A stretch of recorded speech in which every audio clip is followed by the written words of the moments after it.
రాజమౌళి డైలాగులు ఇవన్నీ సినిమాల్లో బాగుంటాయి. దాని గురించి కూడా వస్తాను. వేలుపులలో ఆ రోజు సంఘటన జరిగిన రోజు మొత్తం అంతా అక్కడ ఫైరింగ్ జరిగిన తర్వాత వాళ్ళు నిన్ను అటాక్ చేస్తే ఈ మీసము చిరునవ్వు ఏమైనా నాన్నే ఉండాల్సింది.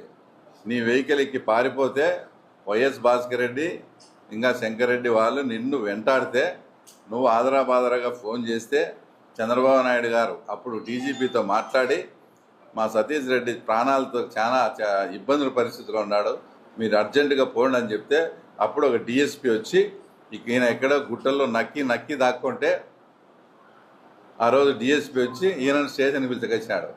అలా అనేక సందర్భాల్లో ఆ రోజు చంద్రబాబు నాయుడు గారు కానీ యాక్టివ్గా ఆ ఫోన్లు చేసి నాకు రియాక్ట్ కాకపోతే నన్ను 100% వాళ్ళు చంపేసి ఉండేవాళ్ళని మాతో అనేక సందర్భాల్లో ఆయనే చెప్పినాడు. మళ్ళా అంత నువ్వు చావు ఎదురొచ్చి ఆయనే నిలబడి మీ సందిప్తా చిరునవ్వుతో ఆహ్వానించాల్సింది, ఎందుకు పారిపోయినావు? ఈ డైలాగులన్నీ ఏం నువ్వు మాకు తెలియదా?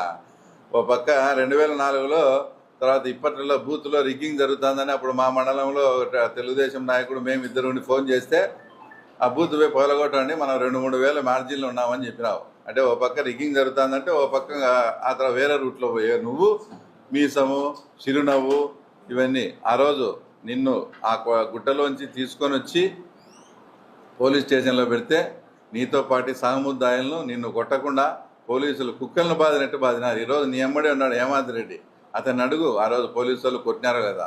లాస్ట్కు మిమ్మల్ని వాయిదాకు తీసుకొస్తే పులివెందులకు వాయిదా నుంచి మళ్ళీ సబ్జైలు పోయేదానికి మధ్య గ్యాప్లో మీరు బిర్యానీ అడిగినారని పార్సల్ మీకు బిర్యానీ చేస్తే అప్పుడు మీకు ఎస్కార్ట్గా ఉండే పోలీసులను కూడా సస్పెండ్ చేశారు.